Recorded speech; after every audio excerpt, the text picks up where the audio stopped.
할렐루야. 간혹 가다가 이단에 빠졌다가 교회로 나오는 성도들을 만나서 상담할 때가 있습니다. 그런데 그분들에게 아주 공통적으로 하시는 말씀이 있는데 그 말을 듣고 제가 깜짝 놀랐어요. 그게 뭐냐 하면 이단에 가보니까 이단이 너무 싫다, 너무 좋다, 너무 잘해준다는 거예요. 그렇다고 가지는 마세요. 이단에 가니까 너무나 진짜 마음을 쏙 빼앗길 정도로 잘해주신다는 거예요. 그래서 아는 지인을 통해서 이단에서 빠져나오기는 했는데, 심지어 어떤 사람은 기성교회 갔다가 기성교회에서 오히려 상처를 받는 거예요. 말을 막 하고 너무나 미워하고 싸우니까 오히려 기성교회에 실망해서 아이고 차라리 이단으로 다시 돌아가자, 그런 사람도 있다는 겁니다. 여러분, 한국 교회가 왜 이렇게 되었을까요? 그건 다른 것이 아니라 바로 우리 교회 안에 주님을 향한 사랑이 식었기 때문에, 사랑을 잃어버렸기 때문에 이렇게 된 것이지요. 우리가 그냥 예수님은 나의 주님이라고, 예수님은 나의 생명이라고 입으로는 고백을 하는데, 이것이 그냥 지식으로만, 교리적으로만 머무르고 입술의 고백으로만 머무르고 삶에는 전혀 변화됨이 없으니까 예수님을 나의 주님이라고 고백하면서도 거짓말해요. 예수님을 나의 목자라고 고백하면서 또 돌아서면 서로 미워하고 다투기까지 하게 되니까 이런 얘기가 나오지 않겠습니까? 만약에 우리가 일상에서 정말 주님과 동행하는 삶을 통해서 변화된 삶을 보여주었다면 이단으로 가는 성도도 없을 뿐만 아니라 이단에 빠졌던 사람들도 다 교회로 돌아오게 될 줄 믿습니다. 주님께서 우리에게 원하시는 건 그냥 말로만 주님은 나의 목자, 주님은 나의 생명이십니다, 입술의 고백에만 머무르는 것이 아니라 우리의 변화된 삶을 통해서 예수님은 그리스도라고 고백하기를 원하시는 줄 믿습니다. 더 나아가서 주님께서 원하시는 것은 우리의 삶을 통해서 삶을 보게 될 때 불신자들의 입술에서 네가 무슨 일을 하든지 하나님이 너와 함께 하시도다, 이 고백을 듣기를 원하세요. 이것이 바로 우리가 나타내야 할 거룩한 영향력인 줄 믿습니다. 요셉이나 다니엘도 믿는 사람들 교회 안에서가 아니었어요. 요셉이나 다니엘은 세상의 불신자들에게서 하나님이 너와 함께 하시도다, 이 증거를 받았던 거예요. 그래서 오늘 말씀을 통해서 하나님이 너와 함께 계시도다, 과연 주님과 동행하는 삶의 비결이 무엇인지 오늘 말씀을 통해서 함께 은혜 나누겠습니다. 첫 번째는 일상의 삶을 통해 주님과의 동행을 증거해야 합니다. 우리 22절과 23절 함께 읽겠습니다. 시작. 그때 아비멜렉과 그 군대 장관 비골이 아브라함에게 말하여 이르되 내가 무슨 일을 하든지 하나님이 너와 함께 계시도다. 그런즉 너는 나와 내 아들과 내 손자에게 거짓되이 행하지 아니하기를 이제 여기서 하나님을 가리켜 맹세하라. 내가 내게 후대한 대로 너도 나와 내가 머무는 이 땅에 행할 것이니라. 아멘. 여기 보니까 그때에 라고 했는데 그때가 언제냐, 바로 아브라함이 16년 동안 애지중지 키웠던 아들 이스마엘을 그의 집에서 쫓아내던 때, 바로 그때라는 거예요. 아브라함에게 이스마엘이 어떤 아들입니까? 정말 아브라함이 이스마엘을 낳고 얼마나 기뻤는지 13년 동안이나 하나님의 말씀이 들리지 않았어요. 13년 동안이나 하나님의 이름을 부르지 않았어요. 무슨 말입니까? 이스마엘에게 정신이 팔려서 기도도 무너지고 기도 생활, 예배 생활이 다 무너졌던 거예요. 한마디로 아브라함에게 죽어도 부를 그 이름, 너무나 사랑하는 이스마엘이었죠. 그러다가 영적인 후사인 이삭을 낳고 나서 아브라함이 정신을 차리는 거예요. 그러니까 그때에서야 비로소 이스마엘이 언약의 자손이 아니지 육적인 아들이지, 이걸 분별하게 되니까 그를 집에서 내쫓는 적용을 하게 된 거지요. 너무나 끔찍이 사랑했는데 그를 내쫓는 것이 결코 쉬웠겠습니까? 그런데 이 적용을, 구속사를 위해서 이 적용을 하고 나니까 그 당시 그랄 왕이었던 아비멜렉이 그의 군대 장관을 데리고 아브라함을 찾아와요. 이유는 하나, 화친하자는 겁니다. 그런데 여러분 생각해 보세요. 아브라함은 그 땅에 나그네에 불과했었는데 그 땅에 거주하는 것만으로도 너무나 불안정했어요. 불편한 상황이었죠. 그런데 오히려 그 땅에 왕이 직접 찾아와서 화친을 하자. 이게 무엇입니까? 바로 하나님께서 자기가 가장 사랑하고 아끼는 것을 끊어내는 적용을 한 아브라함에게 주시는 상급이요 하나님의 위로인 줄 믿습니다. 내가 아무리 사랑하고 좋아해도 이게 육적인 것임을 분별하고 끊어낼 때 거기에 반드시 하나님의 상급이 있다는 것을 믿으시기 바랍니다. 그러면서 대뜸 무슨 말 하냐? 네가 무슨 일을 하든지 하나님이 너와 함께 계시도다. 이 고백을 하는 거예요. 불신자였던 아비멜렉이. 그렇다고 뭐 아브라함이 똑똑해서 학벌이 좋아서 이 말 한 게 아니에요. 아브라함이 돈이 많아서 세상적으로 성공하고 지위가 높아져서 이 말 한 거 아니에요. 세상에서는 자식들이 뭐 좋은 대학 가면 하나님이 함께 하신다. 남편이 사업 성공해서 부자 되면 하나님이 함께 하시는 것 같아. 망하고 실패하고 자녀가 대학 떨어지면 하나님이 함께 하시지 않네. 이건 지극히 세상적인 기준이지요. 아브라함에게 이 말한 것은 그가 똑똑하고 학벌 좋아서 성공하고 부자가 되어서가 아니에요. 다만 아비멜렉의 집안에 태의 문이 닫혔을 때 아브라함이 기도해 주었더니 태의 문이 열려졌더라. 그리고 그가 16년 동안 끔찍이 죽어도 부를 그 이름 이스마엘이었는데 100세에 하나님께서 언약하신 영적인 후사 이삭을 낳고 정말 주저하지 않고 이스마엘을 내쫓는 거예요. 그걸 보면서 자신들과는 차원이 다르다는 것을 알게 된 거지요. 과연 이 아브라함이 어떤 사람이길래 이 사람이 한 번 기도했더니 막혀있던 태의 문이 열리냐?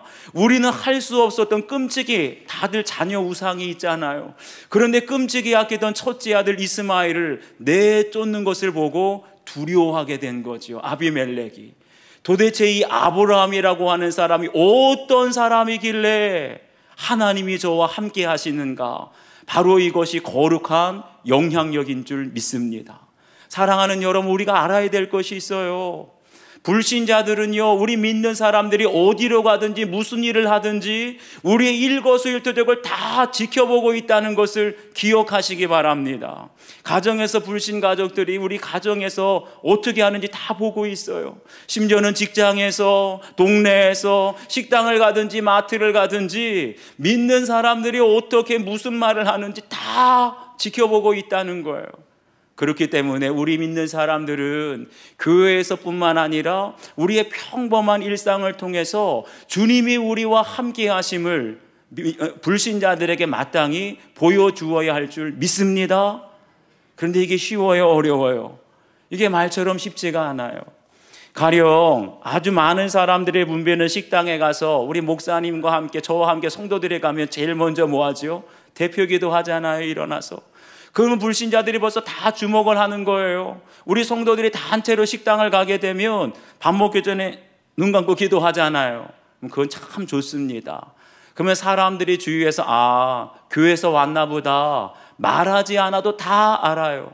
그런데 기도하는 것까지는 좋았는데 기도가 끝나자마자 마치 식당을 전세 낸 것처럼 큰 소리로 떠들면서 옆에 앉아있는 사람들은 눈살을 찌푸리고 있는데 또 교회에서 저렇게 소란스럽게 시끄럽게 이러고 있는데 그거 신경도 안 쓰고, 심지어는 방금 전에 예수님의 이름으로 기도합니다 기도를 했는데 기도가 끝나기가 무섭게 막 직원들에게 반말을 막 함부로 하면서, 심지어는 화를 낼 때도 있어요. 이거 반찬이 왜 이렇게 짜요? 반찬이 왜 이렇게 싱거워요? 여기 머리카락 보이네. 아니 이 식당은 왜 이렇게 서비스가 안 좋아요?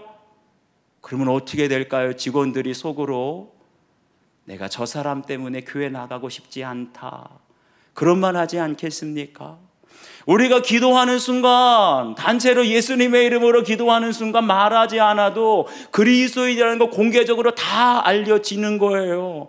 그러면 여러분, 기도하고 나서 우리의 말과 행동을 더 조심해야 할 줄 믿습니다. 직원들도 실수할 수 있지요. 그릇을 엎을 수도 있고 깨질 수도 있고 반찬 국물, 고춧가루 국물이 튀길 수도 있고. 그러면 화내면서 세탁배 물어내라고 할 것이 아니라 우리가 믿는 사람이라는 거 알잖아요. 아우, 다치지 않으셨어요. 오히려 직원을 더 걱정하면서 어차피 이거 세탁하려고 했습니다. 괜찮습니다. 조금만 내가 먼저 왔는데 나중에 온 사람 먼저 음식이 배달되면 뭐라 그러죠? 내가 먼저 왔는데 식탁도 들키면 뭐라 그러겠어요? 오히려 나에게 음식이 늦게 와도 괜찮습니다. 바쁘신데 옆에 테이블 다른 사람들 먼저 주세요. 저는 늦게 주셔도 괜찮습니다. 그러면 직원이 속으로 뭐라 그럴까요? 혹시 어느 교회 다니세요? 이 말은 뭡니까? 나도 그 교회 가고 싶다는 거예요. 이 말이 바로 네가 무슨 일을 하든지 하나님이 너와 함께 하시도다, 이 증거인 줄 믿습니다. 사랑하는 여러분, 우리가 지금까지 신앙생활은 너무나 열심히 해왔는데 교회에서와 직장에서 너무나 달라지는 거예요. 예배 드릴 때와 우리 자녀들 진로를 정할 때 너무나 180도 달라지는 거예요. 기도할 때는 거룩하게, 기도할 때는 하나님의 나라인데 세상에서 돈 문제만 나오면 하나님은 없어져요. 이렇게 모든 것이 따로 되다 보니까 교회에서는 가장 믿음이 좋은 장로님, 권사님, 목사님처럼 보이는데 세상에 가면 동네에서는 뭐라 그러지요? 어머, 교회 다니셨어요? 지금까지 교회 다니시는 줄 몰랐네요. 이 말은 무슨 말이겠어요? 교회 다닌다면서 어떻게 그런 말을 하고 다니세요? 교회를 다닌다면서 어떻게 그렇게 동네에서 생활할 수가 있어요? 당신의 신앙은 다 거짓되고 가짜라는 뜻 아니겠습니까? 우리가 진정으로 예수님을 믿는다면, 우리가 믿음 생활 잘한다면 직장 생활할 때나 학교에 갈 때나 동네 사람들, 이웃들을 만날 때도 아브라함처럼 차원이 다른 적용을 해야 할 줄 믿습니다. 아무리 내가 좋아도 믿음이 아니라면, 하나님의 뜻이 아니라면 끊어낼 수 있는 적용을 해야 되고요. 아무리 손해보고 싶지 않아도 구원을 위해서는 손해보는 적용까지 주저하지 않게 될 때 세상 사람들로부터 네가 무슨 일을 하든지 하나님이 너와 함께 하시도다 증거를 얻게 될 줄 믿습니다. 어떻게 하면 그렇게 돼요? 날마다 나는 죽고 예수로 살며 내 혈기와 내 욕심과 내 교만과 정욕을 날마다 십자가에 못 박고 오직 예수로만 생각하고 예수로만 말하고 예수로만 살아가게 될 때 오히려 불신자들이 우리보다 더 먼저 나와 함께 하시는 하나님, 나와 함께 하시는 주님을 보게 될 줄 믿습니다. 한번 여러분 적용해 보세요. 내게 있는 육적인 생활, 습관, 내가 너무나 좋아하는데 그것을 끊고 나서 주님이 주신 상, 주님이 주신 위로는 무엇인지 한번 적용해 보십시오. 내 가족이나 교회 지체에게서 하나님이 당신과 함께 계십니다, 이런 말을 여러분 들은 적이 있습니까?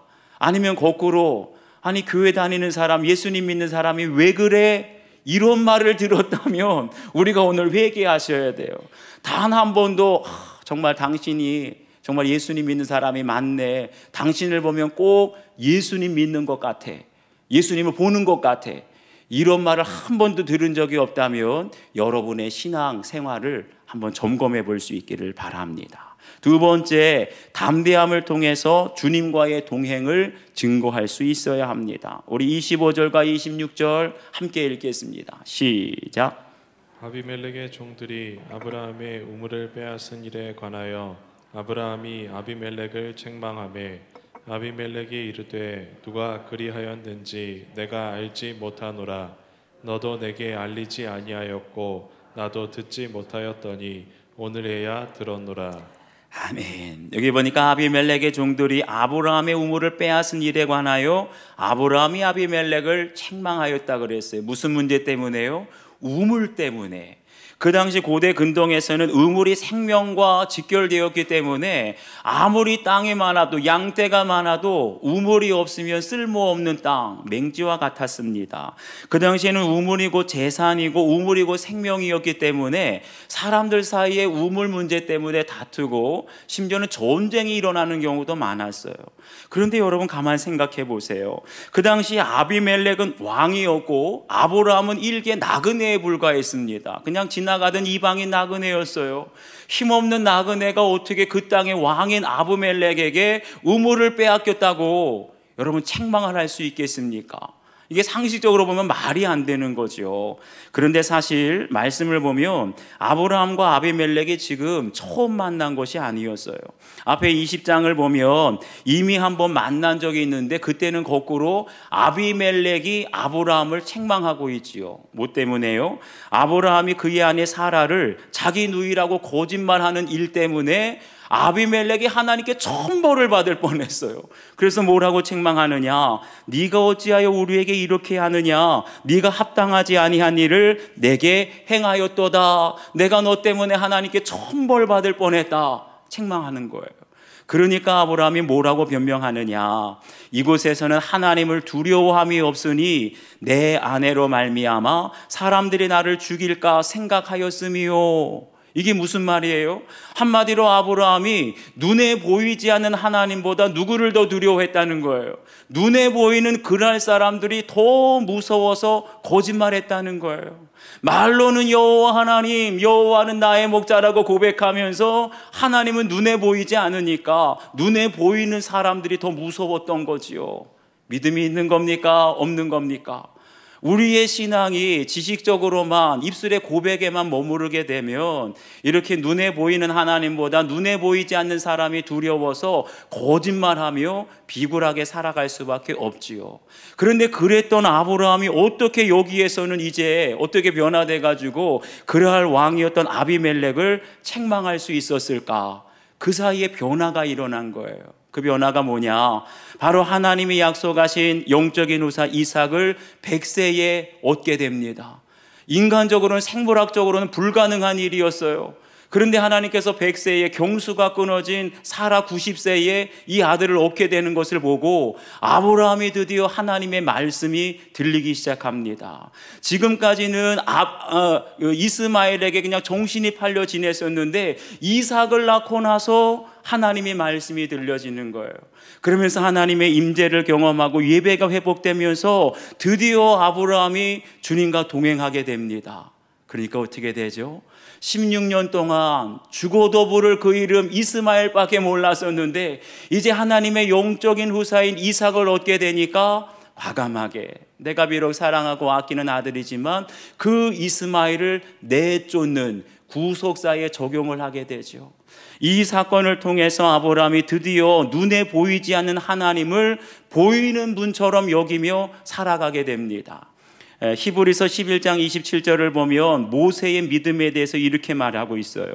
믿음으로 애굽을 떠나 왕의 노함을 무서워하지 아니하고 곧 보이지 아니하는 자를 보는 것 같이 하여 참았으며. 그러니까 모세가 어떻게 애굽의 바로를 무서워하지 않게 되었느냐? 보이지 않는 하나님을 보이는 분처럼 여겼다는 거예요. 여러분, 믿음이 무엇이지요? 믿음은 바로 보이지 않는 분을 보는 것 같이 믿는 것입니다. 아멘. 어떻게 하면 그럴 수 있을까요? 어떻게 하면 우리 보이지 않는 하나님, 이 예배 가운데 하나님이 보이지 않는데 그분을 보이는 분처럼 우리가 살아갈 수 있을까요? 비결은 하나지요. 24시간 주님을 바라보게 되면 누구를 만나든지 무슨 일을 하든지 항상 주님을 바라보며 동행하게 될 때 보이지 않는 하나님이 보이는 분처럼 여겨지게 될 줄 믿습니다. 전에도 한번 말씀드렸던 로렌스 형제라는 분이 계세요. 수도원에서 30년 동안 설거지만 하고 음식만 하고 청소만 했어요. 그런데 그릇 하나를 닦더라도 청소를 하고 밥을 하더라도 항상 하나님의 임재를 경험했는데 그 로렌스 형제가 한 번은 이런 고백을 합니다. 믿음으로 그분을 보다 보면 주님이 너무나 잘 보이기 때문에 나는 이제는 주를 믿는 것이 아닙니다. 주님을 봅니다 라고 말하게 됩니다. 이게 바로 주님과 동행하는 사람의 고백이에요. 지금까지는 주님을 믿는다 하면서도 주님이 없는 것 같처럼 생활했는데 늘 24시간 주님을 바라보고 내가 무슨 일을 하든지 주님의 임재를 경험하게 되니까 이제는 주님을 믿는 것이 아니라 매 순간순간 주님을 본다는 거예요. 내가 누구를 만나든지, 직장의 상사와 거래처를 만나든지, 원수 같은 사람을 만나든지 주님과 그와 함께 하시는 주님이 보이고, 내가 무슨 일을 하든지 아무리 힘들고 어려운 일을 하더라도 그 일 속에서 함께 하시는 주님이 보여지게 된다면 더 이상 우리가 세상과 사람들 앞에 비굴하게 거짓말하지 않고 세상을 이기는 담대한 믿음으로 살아가게 될 줄 믿습니다. 그럴 때 세상을 책망할 수 있는 거예요. 제가 예수동행 일기를 쓰면서 저에게 가장 분명하게 변화된 것 중에 하나가 바로 열등감이 사라졌다는 것입니다. 어렸을 때는 저보다 부잣집 친구들을 보면 열등감이 있었어요. 쟤는 입는 것도 다르네, 먹는 것도 다르네. 그러다가 학교를 다닐 때는 저보다 공부 잘하고 운동 잘하는 친구들 보면 또 열등감이 있었어요. 그러다가 이제 제가 목사가 되면서 목사들은 세상 사람들과 다르니까 열등감이 없어지겠지. 그런데 웬걸요? 목사가 되고 나니까 또 저보다 설교 더 잘하는 목사님, 찬양인도 잘하는 목사님, 저보다 집안과 배경이 좋은 목사님 보니까 또 비교가 되면서 열등감이 되는 거예요. 그러니까 성도들은 설교를 듣고 은혜 받았습니다, 교회가 부흥하고 성장하면서 목회 잘합니다, 칭찬을 들어도 잠깐이에요. 더 은혜로운 설교를 준비해야 되는데, 큰 교회보다 더 교회가 부흥하고 성장해야 되는데 늘 부담감이 느껴지고, 저보다 더 설교 잘하고 더 교회 부흥시키는 목사님들에 대해서 끊임없이 열등감 사라지지가 않더라고요. 그러다가 예수동행 일기를 쓰기 시작하면서 제가 깨달았어요. 지금까지 주님을 바라보면서 목회한 것이 아니라 사람들의 인정을 구하면서 사람들을 바라보며 목회했다는 것이 깨달아졌습니다. 그 뒤로부터 24시간 주님을 바라보게 되니까 예배를 드릴 때 예전엔 예배 환경이 먼저 보였습니다. 조명이나 영상이나 음향, 오늘 예배 사람들이 얼마나 참석했지, 그것만 보였었는데 이제는 예배 가운데 임재하시는 주님만 바라보게 돼요. 예전에는 설교를 할 때 성도들의 반응이 먼저 보였습니다. 오늘은 아멘이 얼마나 많이 나오나, 조는 사람은 없는지 그것 봤었는데 이제는 설교할 때 제 안에서 말씀하시는 주님을 바라보게 됩니다. 예전에는 사역을 할 때 이 결과를 사람들이 얼마나 칭찬할까, 얼마나 비판할까, 그 결과에 연연했는데 지금은 그러지 않아요. 일하는 과정 속에서 함께 하시는 주님을 바라보게 되었습니다. 이렇게 예배를 하든지 설교를 하든지 사역을 하든지 항상 주님을 바라보게 되니까 예배 속에서도 이제 주님의 임재가 경험되어지고, 설교를 할 때 예전엔 긴장됐어요. 아멘 소리가 안 나오면. 그런데 지금은 상관없어요. 지금은 너무나 편안하게 설교를 하게 되고, 예전에는 결과에 연연하게 되니까 사역을 할 때 항상 스트레스 받고 피곤하고 힘들게 여겨졌는데 이제는 과정 속에서 주님이 함께 하시는 것이 보여지게 되니까 너무나 기쁨으로 모든 사역을 하게 된 줄 믿습니다. 이제는 보이지 않는 하나님이 서서히 보여지기 시작해요. 예배를 드릴 때도, 설교를 할 때도, 사역을 할 때도 보이지 않는 하나님을 보이는 분처럼 여겨지게 되니까 더 이상 내가 돈이 없다고 비굴해지지도, 내가 병들어 아프다고 두려워하거나 염려하지도 않고, 나의 미래에 대해서 불안하거나 염려하지 않게 된 줄 믿습니다. 늘 주님을 바라보고 보이지 않는 하나님을 보이는 분처럼 여기며 살아가게 되니까 먼 미래로 염려하는 것이 아니라 지금 이 순간을 주님과 함께 즐기며 행복하게 살게 된 줄 믿습니다. 한번 여러분 적용해 보세요. 내가 지금 두려워하는 일, 두려워하는 사람은 무엇입니까? 하나님을 믿는다고 하면서 자꾸만 세상이, 사람이 두렵지는 않습니까?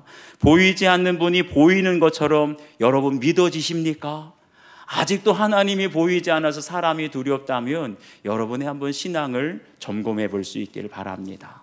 마지막 세 번째는 구원의 값을 치르며 주님과의 동행을 증거해야 합니다. 우리 30절과 31절 함께 읽겠습니다. 시작. 아브라함이 이르되 너는 내 손에서 이 암양 새끼 7을 받아 내가 이 우물판 증거를 삼으라 하고, 두 사람이 거기서 서로 맹세하였으므로 그곳을 브엘세바라 이름하였더라. 아멘. 여기 보니까 두 사람이 거기서 서로 맹세하였으므로 그것을 부엘세바라 이름하였다고 했어요. 그러니까 아브라함과 아비멜렉이 지금 맹세를 하는데 그냥 말로만 하는 것이 아니라 어떻게 해요? 암양 새끼 7마리를 주고 받으면서 맹세했다는 거예요. 그런데 여기 보면 좀 이상한 것이 있습니다.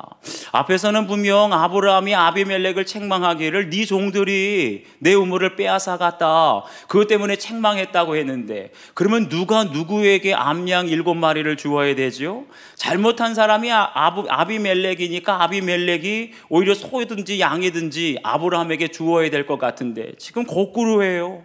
오히려 손해를 본 아브라함이 아비멜렉에게 자기의 암양 새끼 7마리를 주면서 우물 판 증거를 삼고 맹세했다는 것입니다.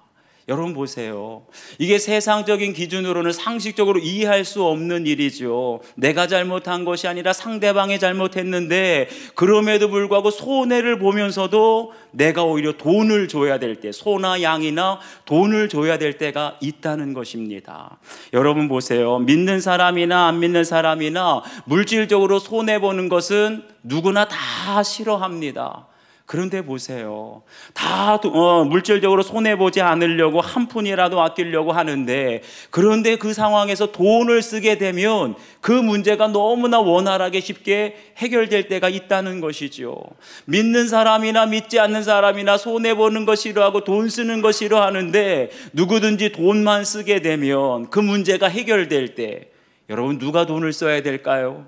믿지 않는 사람이 문제 해결을 위해서, 구원을 위해서 돈을 써야 됩니까? 아니면 믿는 사람들이 손해를 보면서까지 구원을 위해서 돈을 써야 됩니까? 바로 이것이 차원이 다른 적용이라는 거죠. 세상 사람들은 절대로 손해보려고 하지 않는데 우리 믿는 사람들은 잘못한 것이 없어도 손해를 봐가면서 돈을 쓰는 적용을 하게 될 때 세상 사람들이 두려워하며 네가 무슨 일을 하든지 하나님이 너와 함께 하시도다, 이 고백이 나오게 될 줄 믿습니다. 그러면서 거기에서 맹세하고 나서 그곳 이름을 부엘세바, 맹세의 우물이라는 뜻이에요. 그리고 아비멜렉은 돌아가는데 아브라함은 그곳에 남아서 에셀 나무를 심고 영원하신 여호와의 이름을 불렀다고 했어요. 왜 하필이면 에셀 나무였느냐?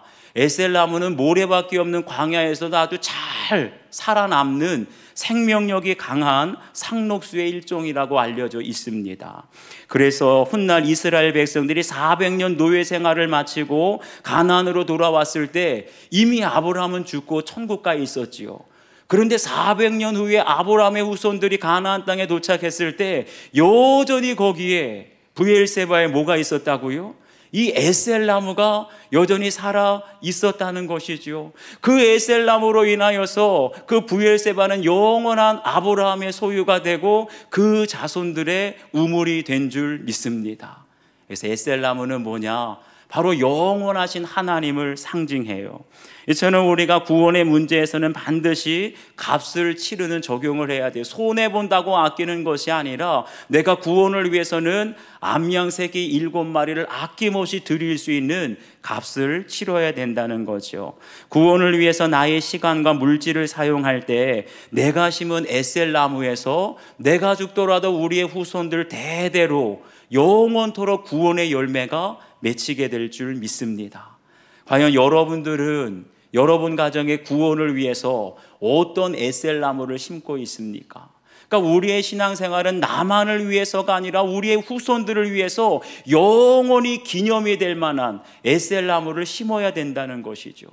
저희 집안을 한번 돌아봤습니다. 우리 집안은 대대로 제사 지내는 집안, 우상 숭배하던 집안이었는데 과연 우리 조상들 중에 구원을 위해서 에셀 나무를 심은 조상이 누군가? 아무리 눈 씻고 찾아봐도 저희 집안에는 없어요. 그런데 너무나 다행히도 우리 처가 쪽, 제 아내 쪽에는요, 제 아내의 할아버지께서 서울에 있는 서울에 있는 용산교회를 개척하신 개척 멤버셨습니다. 그리고 저와 제 아내가 만났던 서울에 있는 개봉 제1교회, 예전에는 성덕교회라고 했는데 그 성덕교회를 아내의 할아버지 집에서부터 예배드리기 시작했다는 거예요. 그러니까 사실은 저는 아내의 할아버지를 직접 만나본 적도 없고 저희 아들, 딸들도 직접 만나본 적이 없어요. 그런데 그 할아버지를 어떻게 기억하고 있느냐? 가정에서 예배를 드리신 분, 교회를 위해서 자신의 가정을 바치고 물질을 바치고 시간을 바쳤던 분. 그렇기 때문에 비록 그분은 죽고 우리는 만나본 적도 없지만 영원히 우리의 마음속에 에셀나무를 심은 믿음의 조상으로 기억이 되는 줄 믿습니다. 그런 할아버지의 믿음을 뿌리는 수고가 있었기에 우리 자녀들의 마음속에도 늘 기억이 되고 구원의 열매를 맺고 있는 것이죠. 여러분도 한번 적용해 보시기를 바랍니다. 구원을 위해서 내가 심은 에셀나무는 과연 무엇입니까? 우리 가정의 자손들의 구원을 위해서는 나만을 위해서 손해보지 않으리라 세상 가치관으로 살아서는 에셀나무를 심을 수가 없어요. 손해를 보더라도, 내가 잘못하지 않았더라도, 내 물질을 드리고 시간을 드리고 몸을 들여서 수고하게 될 때 내가 오늘 심은 에셀나무를 통하여 저와 여러분의 가정에 영원한 구원의 열매가 맺혀지게 될 줄 믿습니다. 한번 우리 기도하시겠습니다.